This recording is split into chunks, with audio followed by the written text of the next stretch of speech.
Auracast. We're going to try to keep this in layman terms, keep it as simple as possible.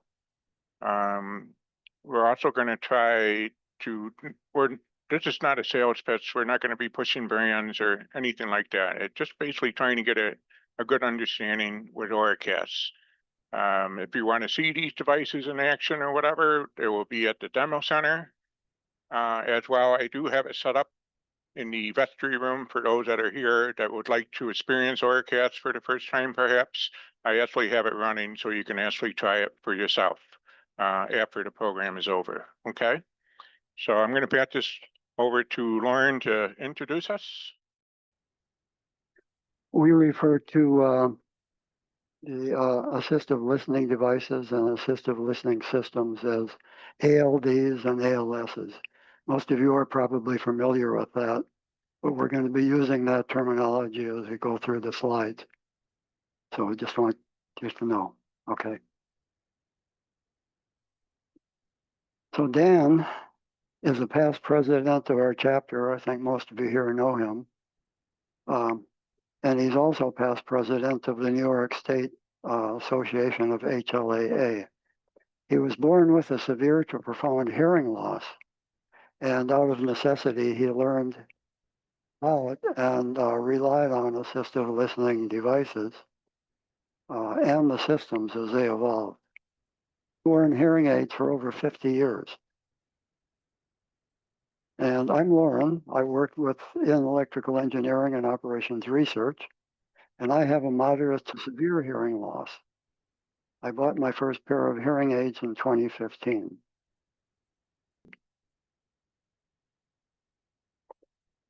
These are going to be the topics we're going to be touching on. What is Auracast? How Auracast is accessed? Who will it help? Where will it be used?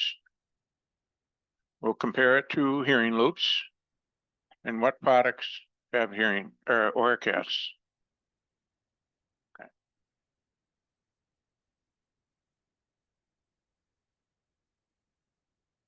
And I just wanted to mention that you can find out more about Auracast online at auracast.com. So as Dan said, we're going to try to keep it at a level we all can understand. But if you want to dig into some more of the details or follow the progress, just go to that website. And there's tons of videos on the web as well about Auracast. Anyway, what it is, it's a new feature. It's a Auracast broadcast audio is the proper term for it. It can also be called just Auracast, but it's a new feature of Bluetooth, which, as you know, have been around since, what, the 1990s. The thing about Auracast broadcast that sets it apart from old Bluetooth is that instead of having a single connection to a device, one device paired with another device, in this case, you don't need to do pairing. One audio source, maybe, I don't know, a music stream or a podcast stream, can be shared by many receivers. And also, what's even more interesting, as you'll find out in a few minutes, is that many audio sources, so think of a bunch of transmitters, all broadcasting something different in each one, can be shared across anybody who is in range and wants to hear that particular stream. Okay. So the first thing I want to mention, though, again, just to sort of compare it with what we've had with classic Bluetooth, which is point-to-point audio, this just shows an example of a smartphone that can be paired with and connected to a set of hearing aids if they're Auracast enabled. Likewise, if you have hearing aids that have Auracast, you can receive an Auracast broadcast. And I showed a headphone here as well, but it can be almost anything. And Lauren, this is basically a slide of a sample of a classic Bluetooth. It's what we're very familiar with now, which is basically a one-to-one, with one audio source connected to only one receiver. It's not something you can share. So Auracast is basically allowing us to share a stream. Yeah, and I just want to clear up one thing too. Most of you are very familiar with this, but for anybody who hasn't used pairing, I want to just tell you what it is. It's the way that those two devices agree to talk to each other. So it's sort of like exchanging phone numbers with somebody. That's what the pairing process would look like. But once you've exchanged the phone numbers, you don't have to do that anymore. You just make your calls. Okay, on this slide is basically you got to have a transmitter. Lauren spoke to a little bit, and you got to have an assistant of some sort, basically scanning for a signal within an Auracast space. And then there's receivers. And that could be a hearing aid, that could be a device that's picking up that signal, or this is an example of a receiver that I have in my hand. So transmitter is basically sending out an audio signal of some sort, could be a PA, TV, or a smartphone. An assistant is basically an app or a smartphone, or even on this, it's got like a screen, basically scans the area and gives you a list of streams. It could be just one stream, it could be several streams, and you're basically going to have to select which one you want. And then the receiver is basically your hearing aid or a headset or even a neck loop with T-coil. It all depends on your situation, on how you're accessing that signal. All right. So the assistant the terminology is varies from person to person almost, but a smartphone with an Auracast app on it, where the app would be supplied by the manufacturer, let's say, of your hearing aids. The phone would be called an Auracast assistant, even though the software can also be called the assistant software. So sort of confusing terminology. Anyway, so the first case we'll look at is if we have a single audio source, so somebody's speaking like we're speaking right now. And if we're connected to an Auracast transmitter and you all have Auracast hearing aids, you can tap into that at one time, all at one time, simultaneously, and hear the same thing. An example of that is shown right here. In this slide, the transmitter is on the left, the black box. The smartphone with an Auracast app is shown in the middle. And then, excuse me, this is like an audience, for instance, on the right-hand side. Let's assume for a moment that they all had Auracast hearing aids. Then essentially, they would have that smartphone for every one of those people. So it's not like the assistant sits somewhere in the middle of them. Everybody holds on to it. Excuse me, sorry for my voice. And down here, what I'm showing is the earbuds, the the hearing aids, and a headset, all that have been connected previously to the smartphone. Okay, Dan. The next case then, and this is the one that I think is really interesting. You're going to find out what the power of Auracast is through this. And that is, unlike traditional Bluetooth, as I mentioned, Auracast can also enable one or many Auracast receivers to connect to one of many Auracast transmitters. So I think the example you're going to give in a while, I'm going to steal your thunder. Okay. Go ahead. If you're in this is the only one I can think of, sports bar or an exercise center or a restaurant where thank you very much, where they have all these televisions in there, and of course you can't hear the volume, you can't hear the sound. If they're all Auracast enabled, and your hearing aids are Auracast enabled, all you have to do is look at your Auracast app on the phone, and it will show you a list of what the program is on each one of those televisions. All you do is you tap it, and immediately you will hear it. And by the way, the sound doesn't go through the smartphone. All it is a control mechanism. So once you tap that line, for the baseball game or whatever, that transmitter will be connected directly into your hearing aids, right? So at that point, the phone and the Auracast assistant are out of the way. So I'm referring back to Dan's description again. We showed multiple transmitters on the left side, and each one is wirelessly broadcasting a different stream. Could be a podcast, music, or some other audio content. The Auracast assistant scans for, as I mentioned, and displays each detected stream. The user taps the stream to be connected and hear the audio stream. So here's an example. Yeah, so if, let's say we're using the sports bar as an example. Say there's several TVs and maybe they got a sign for TV1, TV2, TV3, and you want to watch the game on TV3. This will appear similar, kind of like this on your smartphone, even like this receiver has a screen, as you can't see it on right now, but this receiver will list all those streams as well. And you basically select the one you want. So you can listen to that particular sports game. So just as a sample. So you might have guessed, Auracast is really for everybody, with or without hearing loss. For those with hearing loss, that can be beneficial for those with or without Auracast ready hearing aids, with or without hearing aids, with or without T-coil. All these things that you may have are likely to be able to tap into the system with what you have now.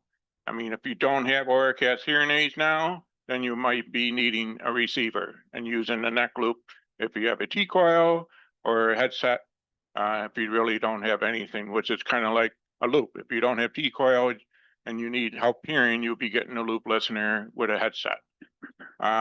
In case of people that don't have hearing loss, they're at a sports bar, it could be very noisy for them as well. They have JBL, not to be mentioning brands, I just know that one is an earbud that people wear that you can buy today that has Auracast, and they can tune into that TV if it's set up for that, or a headset for those people. So people in the hearing community are going to be tapping into this type of system, which is really the first hearing accessible technology, ALD or ALS, that both communities can tap into. Everybody are going to be looking for Auracasts. Yeah, and when you think about it, think of all the people who are wearing earbuds right now. But with all those people buying earbuds and asking for earbuds with Auracast, what's it going to do? It's going to drive the market, and that's going to benefit us too, because there will be new apps, new applications, new products coming out that will help us. It sort of puts us on an even level in some situations with those people. Right? Exactly. Thank you, Lon. As you can imagine, any place you would find a loop or any place you would think that you would want help, a church, a theater, airport, classrooms, tour guides, courtrooms, sports bars.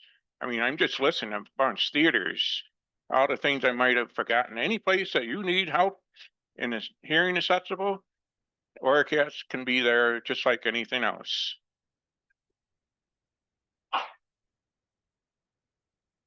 Okay, so I'm gonna speak on comparing to hearing loops. Cost. Auracast's generally a lot cheaper because a hearing loop, you got to run a wire in a space. You're going to be having to tear up carpet. You might have to groove concrete. You might have to cut up wood or take down some moldings and put it back up. And some places will not do that. It's very, very expensive. Or there might be an old courthouse, historic place. they're not going to want you cutting their tiles that are from Italy or whatever. So we end up not getting loop into space, and they end up using FM and RF or maybe nothing. Auracast is another possible solution. The wide application flexibility, as Lauren was saying, you can expect it. Auracast is going to be coming. People buying TVs are going to, will make sure it had Auracast. On hearing aids, same thing. It's really coming, and it's coming fast if it's not already in such a device. Improved sound quality. This is CD sound quality sound. Music will sound so much nicer through the Auracast. Voice will be much clearer. Another thing I've noticed is when you get farther and farther away, with say an FM system, it starts to get crackly and then you start losing it. Where we're Auracast, the signal is clear until right to cutoff, and then it drops. So it's clear all the way as far as you can go. And mind you, a scan area can be quite large. Within the range, right? Yeah. Multiple audio streams. You know, when you saw that smartphone with all the different streams, you can have all that going on and it won't interfere with anything else. So if you pick one, you're not going to hear something else. Some of you have been to the convention and maybe sat next to another loop in the next room. And if you got close to that wall, you heard both conversations, and that's basically not good. Where that would not happen. And then there's encryption. I mean, Auracast is very public, but you can lock it down for like a courtroom or a board meeting for a town. If you need to have a password encrypted, you can encrypt that signal where only those that have permission can get that audio stream. So you may see the list, but you can't get in it without a password. So you can use it in courtrooms and have it be encrypted. In our demo center, which is the third Thursday of every month, September through June, we have some devices which are Auracast enabled. Last time we demonstrated it, and it was sort of amusing because people would put on the earbuds or the headset and listen to music, and they'd get the smile on their face. They'd say, "Wow," because the sound is such high quality. So there are a lot of examples. Dan mentioned TVs. Yeah, I think some of the Samsung TVs have it, maybe others. Earbuds, you mentioned JBL. I know Samsung has earbuds that support Auracast. Some hearing aids have it. One I think is Resound, and other manufacturers have announced it. Yeah, the smartphones. I've got Auracast on my smartphone, which is pretty interesting. Cochlear implants, portable speakers. You can read the list. But by the way, even a computer, there's a little dongle. It's about that big. It's a USB type thing. You plug into the USB port on your computer, you play some music, and it'll broadcast that. So if you have a earbuds with Auracast in it, you can listen. So anyway, stop by and we'll show you some of those things. Auracast is here today, providing high quality and interference resistant audio. Now that's not to say it can't be interfered with, but it's supposedly, from what I've read, without my experience, it's much better. It resists interference much better. So it has a modest number of installations now, but it's growing quickly. It'll be available on a wide range of devices, as I mentioned. And this is the thing that I think is really the strong point of Auracast. It'll be adopted by people with normal hearing as well. So that's only going to further products and applications. For right now, advice when shopping is, this is really the catch, not a catch-22, but something you need to watch out for. We're really hyping it up, I have to admit. But right now, we're at the very beginning of the deployment. And you have different manufacturers implementing it in slightly different ways. And I've seen this throughout my career where you have standards for something, but it's implemented differently by different companies. So that might mean that you buy your hearing aids and then you go listen to, you go to the exercise center and you try to tap into a TV and, oh gee, that's a different brand of transmitter and it's not working. Now the intent is that everything will be interoperable, but you have to be a little bit careful about that. So, and also understand if you're looking, let's say for, I've run into this a number of times already, a product, maybe earbuds or hearing aids, they say they're Auracast ready. All it needs is a firmware upgrade. Okay, well, when is that coming along? You don't know, but Auracast ready does not mean it's got operable Auracast in it. The other thing is, if you do buy something and that says it's Auracast ready, you're willing to wait for that upgrade. Verify that it's going to be free and you're not going to be charged for it. If it's not free, I'd suggest looking somewhere else. And something that I think is going to be really important for some time yet is, most of us have telecoils in our hearing aids. So if you are buying new hearing aids thinking you want to buy hearing aids with Auracast, try to get a pair with a telecoil as well, because loops are all over the place and they'll be used for a certain time. I think you were talking, Dan, maybe you can address the hybrid situation or installing Auracast with loops around it. Having it in the same space. Yeah. I mean, if a space is already looped like this room and it works really well, there's no reason for it to be shut down. I mean, geez, a lot of us have T-coils, a lot of us love this loop. But for those that down the road, unfortunately, some of these hearing aids are starting to resort to Auracast only and not include T-coil for whatever reason. You might have to say take the space and offer Auracast as well and have both. And Lauren and I actually did a test in here and they don't interfere with each other. And they both, the loop sounds good if it's already sounding good to begin with. And then the Auracast sounds good as well. So, yeah, so in most cases in the hearing loss community, HLAA and all the loop installers and all these different companies are really pushing to continue to maybe have both if possible. But you're going to have to use what the best solution is for that space and who that's coming. I mean, you got to think about all the people that come in and use that space. So, yeah. I think there is also some question, isn't there, about ADA and Auracast? Oh, yes. Yeah. I mean, if you're a public space, say like a library, you have to abide by ADA rules. Americans with Disabilities Act. Yes, yeah.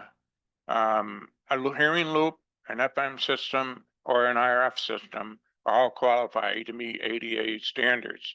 Auracast is not quite been approved. It will be down the road, just a matter how long it will happen. There's really no standard that they hold that to, like a hearing loop has a standard to meet to make sure the loop works well and works correctly.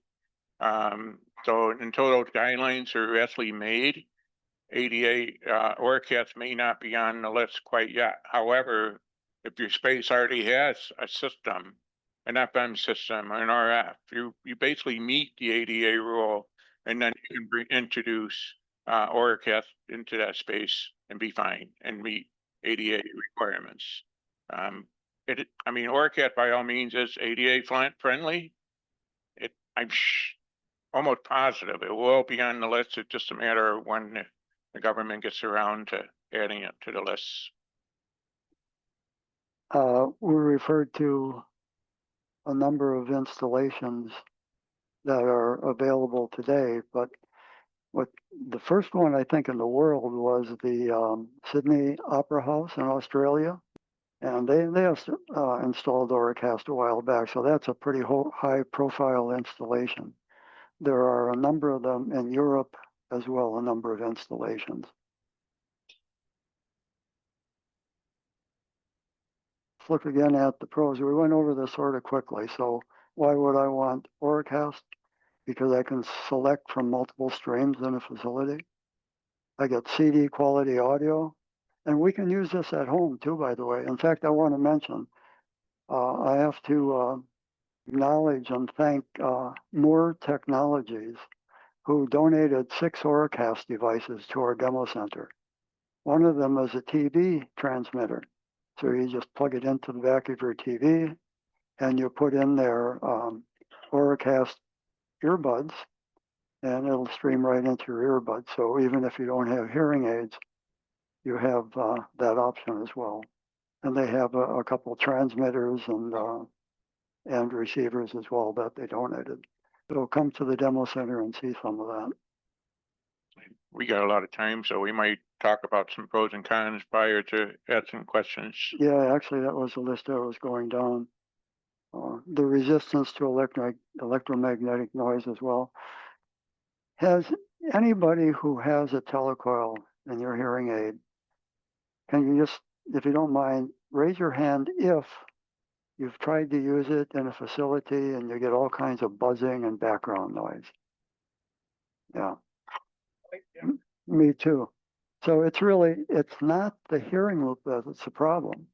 It's your telecoil. It's a very, very sensitive antenna.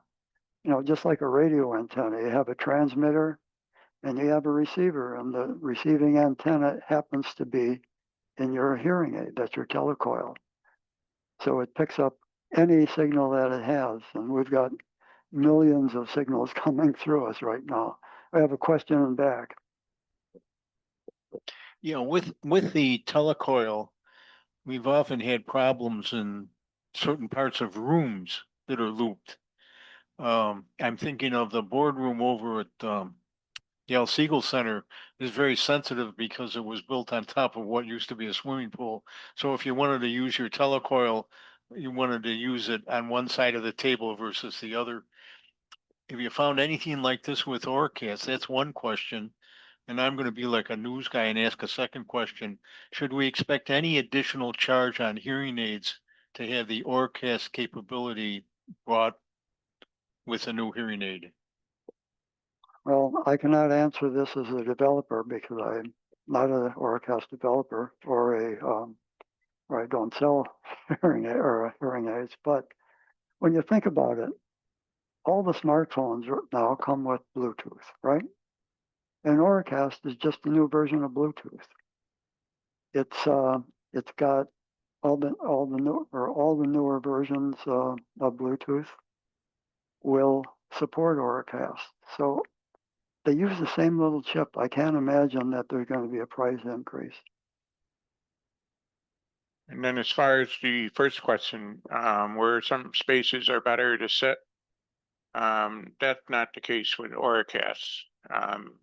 Auracast can practically transmit a football field if there's nothing in between, say in a wall or cement wall. Just the range is quite far. So as long as there's not stuff in the way, and it can be a wall in your way, and it's still going to transmit very far.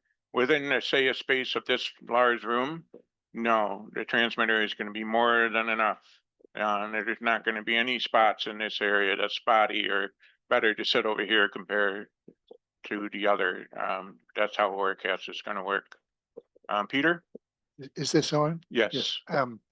So if many of us have hearing aids or cochlear implants that accept Bluetooth signals, and Auracast is a form of Bluetooth, does that mean therefore that all we have to do is get the app or whatever to enable this, or is it a more difficult question? Yeah, well, this is something I thought I would mention earlier, but I didn't want to get into the technology very much, but it's a great question. And that is, Bluetooth was developed in 1999, and it's been evolving through about 16 main and point releases since then. We're up to 16.1 right now. Auracast was introduced in version 5.2. I think that was in 2020. So if you have anything older than version 5.2, then those hearing aids would not be able to be upgraded. And the other thing to consider is that the manufacturer might say, well, look, we're not going to upgrade. If you have version 5.2 of Bluetooth, we're going to require you to have a newer version of Bluetooth. So, you know, you got to really ask all the questions that you can think of. Just, you know, some of the basic ones like, does this have Bluetooth? And if not, why not? And how can I get it? You know.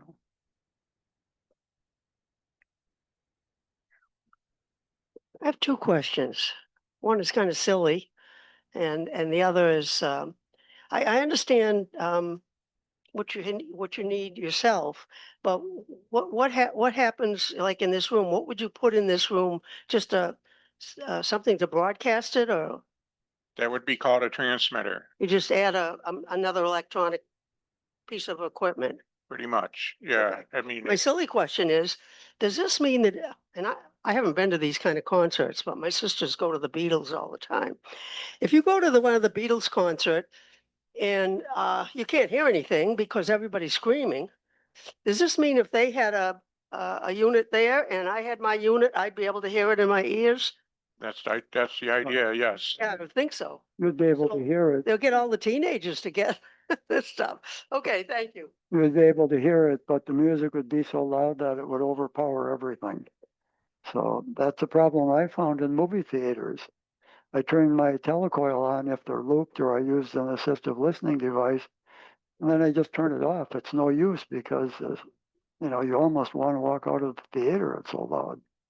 I'm gonna add to that in a little bit, but you have what they call open mode, ear modes. So basically your sound, you get help with the sounds you need help with, and then the sounds you can hear can pass through. Where me, I have a closed mode.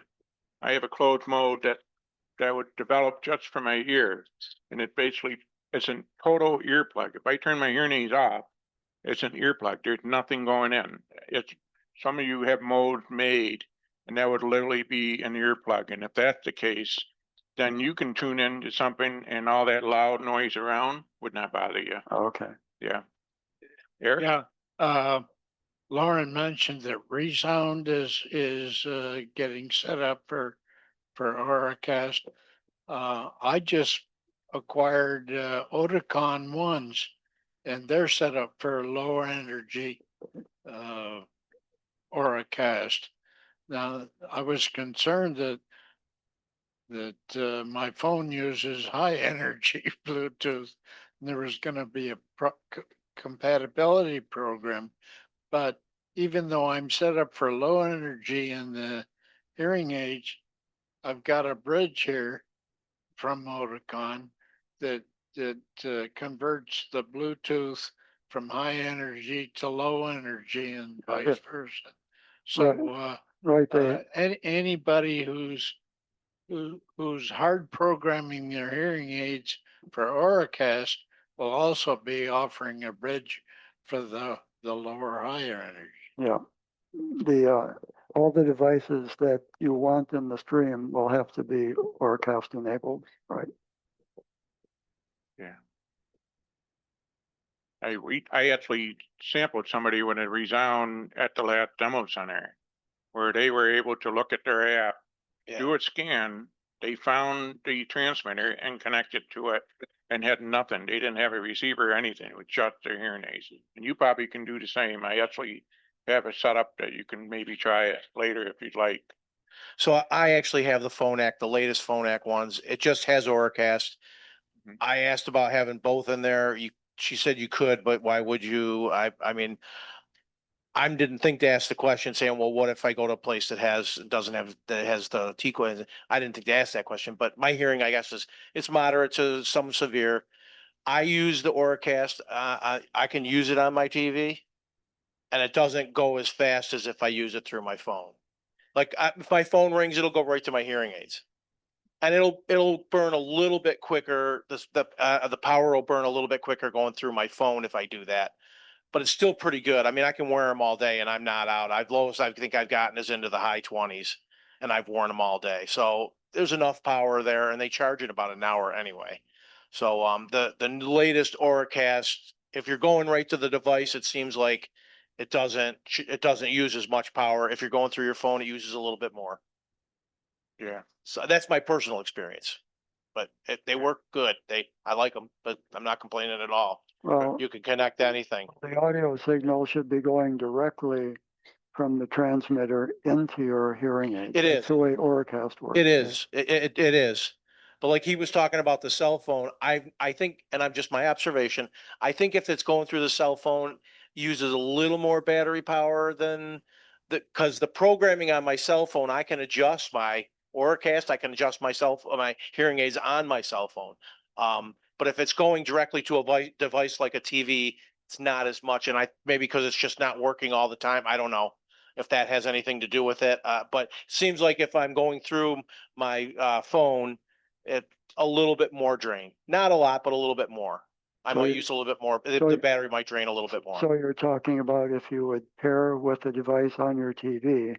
Right. Yeah, that's the traditional Bluetooth, and that's a good point, is that if you have Auracast enabled devices, it doesn't always have to be a broadcast situation. You might say, well, what if I want to, how can I pair with another device? Well, you can do that because that's just Bluetooth. So there's sort of like two modes. One is Bluetooth, traditional Bluetooth, and the other one is Auracast broadcast. And I think that's what you're referring to. Well, if I have a microphone, or I mean, I have a microphone, whatever amplifier, or I'm sorry, a little bitty, um, so if I want to play the whatever through the little bitty speaker, I'm sorry.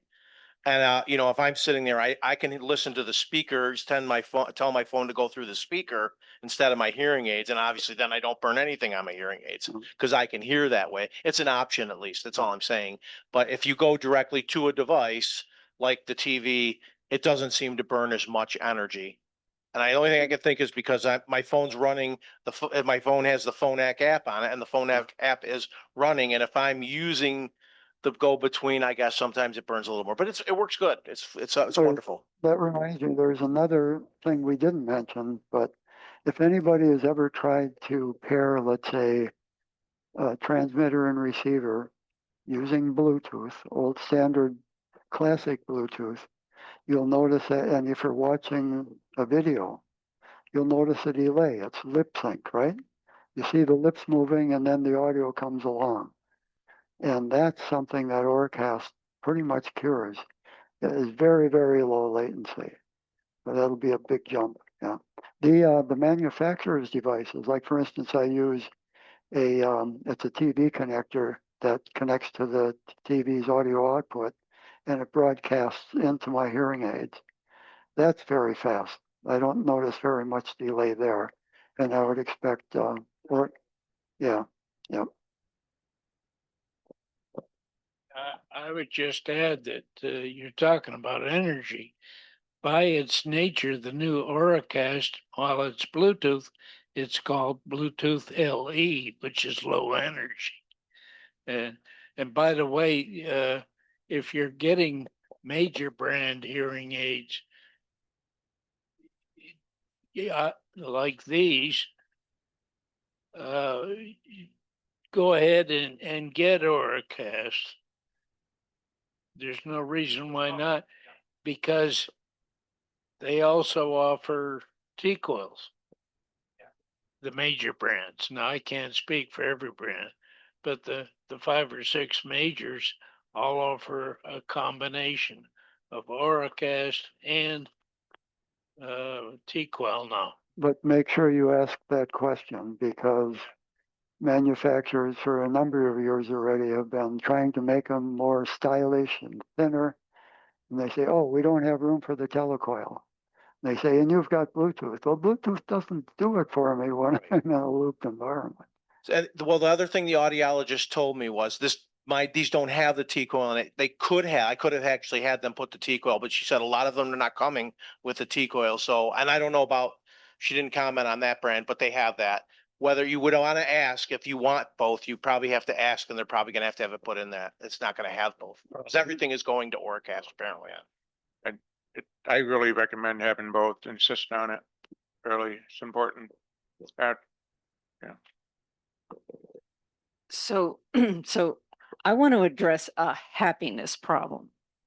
So what the gentleman was just talking about was streaming to his TV and the choice between using Bluetooth and that taking less energy than using Auracast, and the Auracast option using a little more energy, using a little more battery. Wow.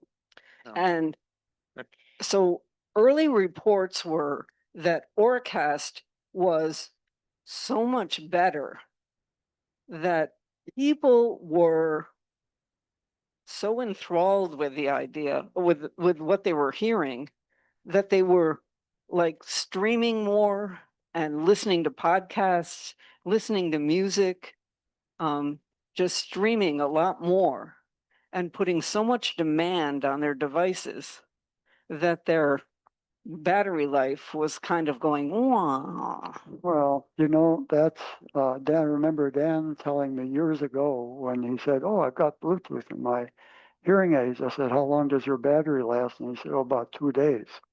But the thing to understand is, and we didn't want to get into the technology jargon, but LE audio, which came along, and I think that also came along before version 5.2, which had Auracast, reduced that power demand. So now it takes, even Bluetooth takes much less energy. But if you have older hearing aids with an older version of Bluetooth, then yeah, it could still be sort of power hungry.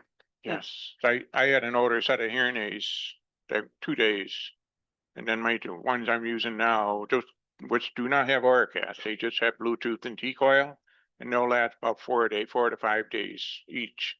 And I noticed when one hearing aid went down and I had to get one for repair, I was going back to popping batteries in every 2 days for that one ear. It was unbelievable, but for the same, yes.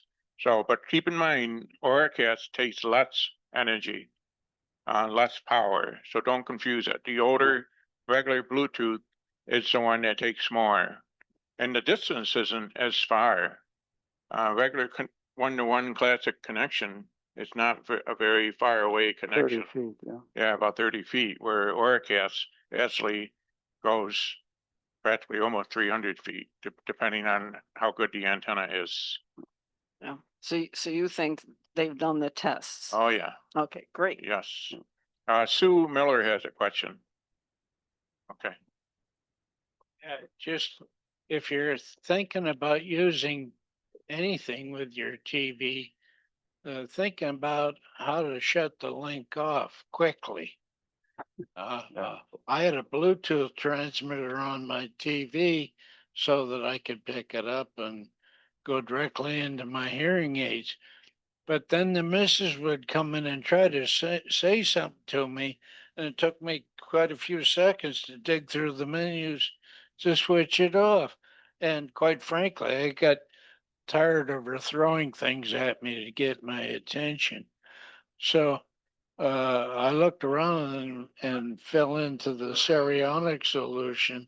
It's got a giddy up and low switch on it, and that works much better. So if you're thinking about Auracast, make sure you can turn it off quickly. that's funny. Thank you for sharing that. Go ahead, Sue. Well, I don't know if you've addressed this, but my hearing aids are fairly new. I've only had them for about maybe a year. And they have a telecoil and they're resound. Is there a possibility that I can take them and ask my audiologist if he can also add the Auracast, whatever it is, in these hearing aids? Not likely. I would say no. I But think if what they I could would, do it in the if I had asked before, you're saying that I could have had it done. So why could I not have it done now? I've even seen some newer hearing aids that still have pre-version 5.2 of Bluetooth, which means no Auracast. But if you have a version 5.2 Bluetooth in those hearing aids, which you wouldn't know, but your audiologist should know, then I would say, are these hearing aids upgradable to Auracast?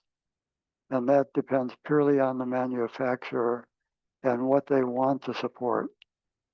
That would have to be where you go back to the audiologist, connect your hearing aids into their system and do a firmware update, if that's available. Orcats are really, within the last year and a half, maybe, are being introduced into hearing aids now. Yeah. It's really anything more than 2 years, it's not likely. Yeah, I would ask the question. Like you say, yours Yeah. are very new. It's worth asking, but it might not be possible. But if all you have is a T-coil, you could grab a receiver and they'll give you a neck loop and you can use your T-coil with a neck loop with a receiver, which you tried before. So at least that's the last resort. You're not gonna be going to a headset unless you're one that just doesn't have a T-coil and doesn't have anything. And then yes, you're gonna have to use a headset. I see Art, go ahead. Are there price ranges now on Auracast that, for instance, you have a church or a large room or whatever, and you want to put Auracast in? Are there price ranges of how pricey it is to put it in? There are ranges. It really boils down to how many receivers you need and how many transmitters. In most cases, one transmitter is all you need. At least that's what I'm seeing with the manufacturer I'm using. And it's going to come down to how many receivers, and I'm finding it to be cheaper than having a loop installed. Yeah. So Peter Fackley has a question.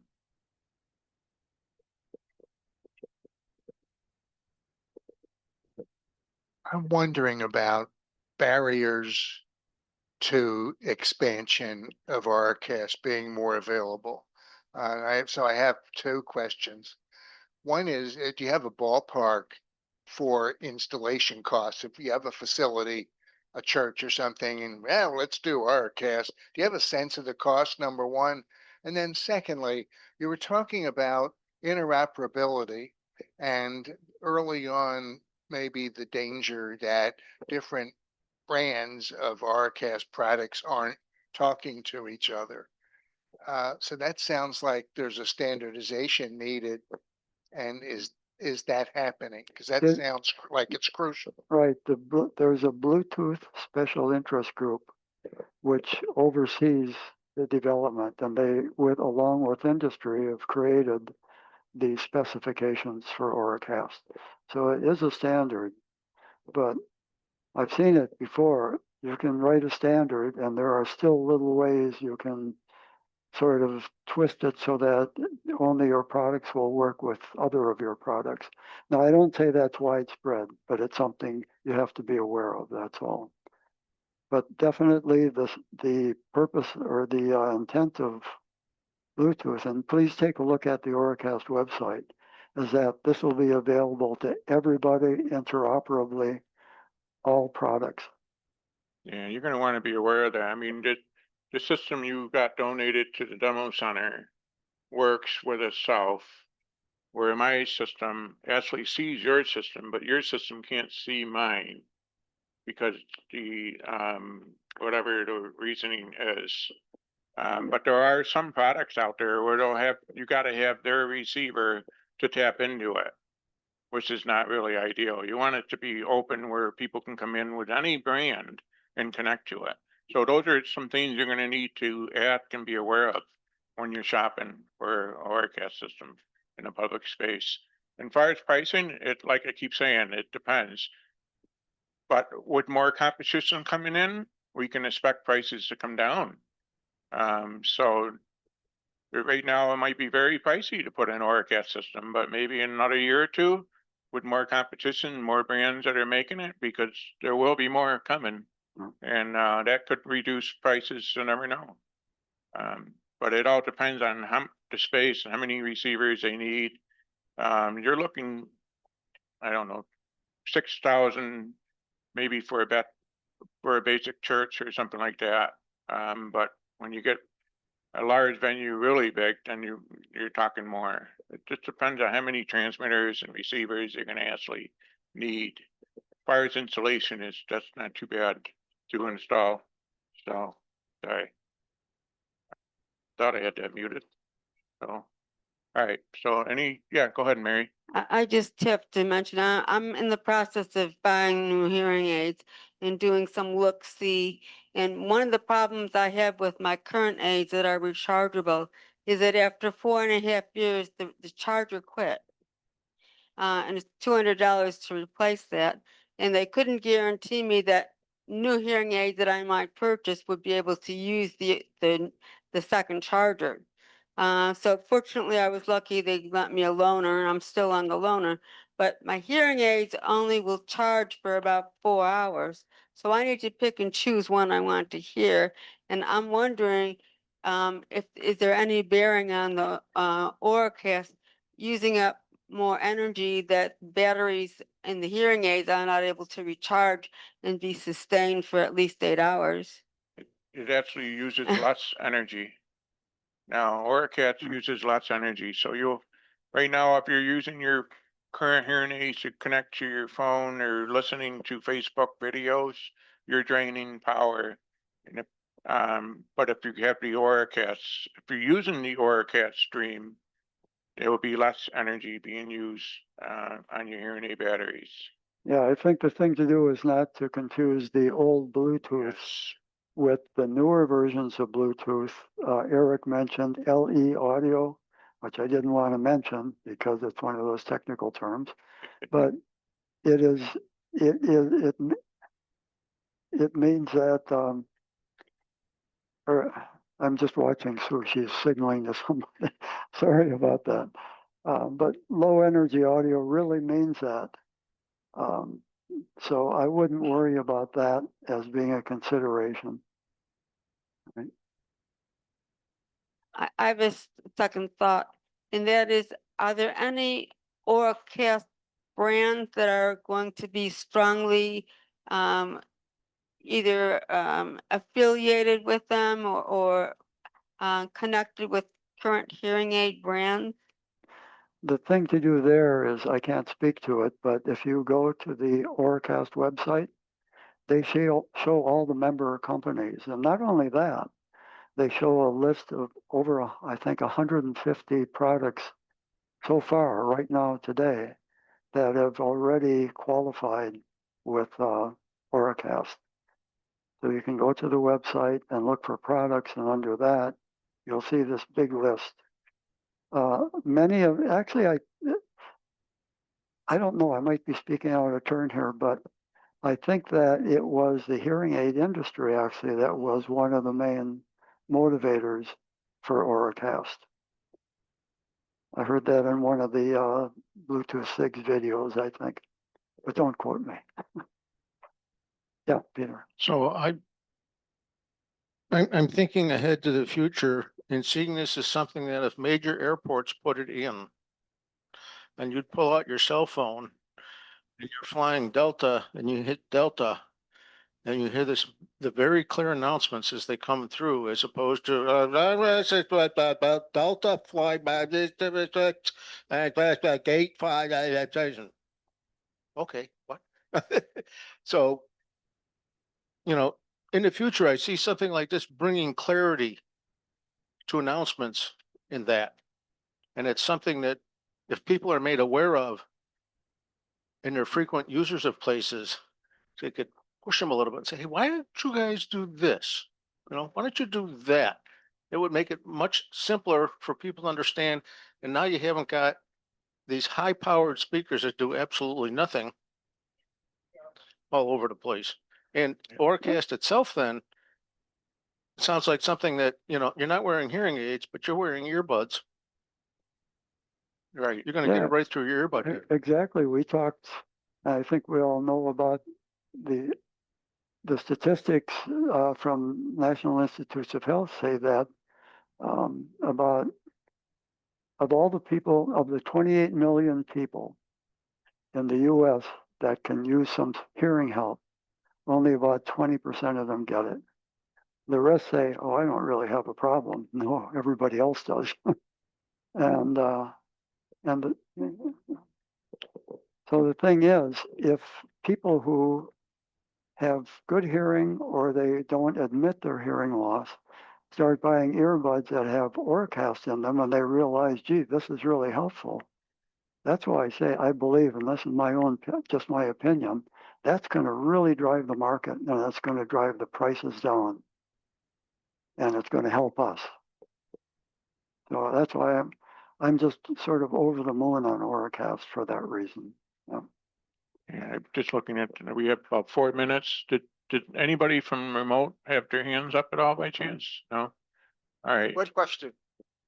yes. Go ahead. Okay, I'll speak. Is there anybody up there? When you have Auracast on, you can still hear with your hearing aids in the normal way. It's like a second stream.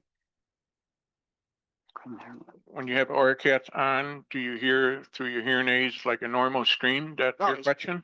Does it block out what you would normally get from your hearing aids? Or is it like a second a data stream coming in? That would, well, it all depends on how you have your hearing aids set. I mean, if you're in a hearing loop and you turn on your T coil and you have your background noise going at the same time, you're gonna hear both. Okay. But you can silence your background noise and only hear the signal through T coil. Okay.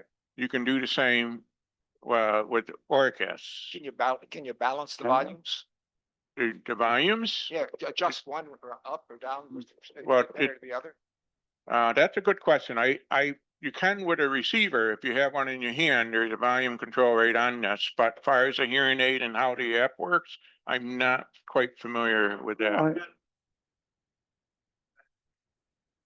You can operate it in the app. That, I kind of assumed that, but I don't want to say something and be Yeah, wrong. I'm not sure. Yeah, I'm not totally It sure. depends, right, it depends on the manufacturer and how they implemented it. Yeah. So you got to ask the questions beforehand. Right. All right. So we're gonna wrap this up. It's like 2 minutes left and I'm gonna pass the mic.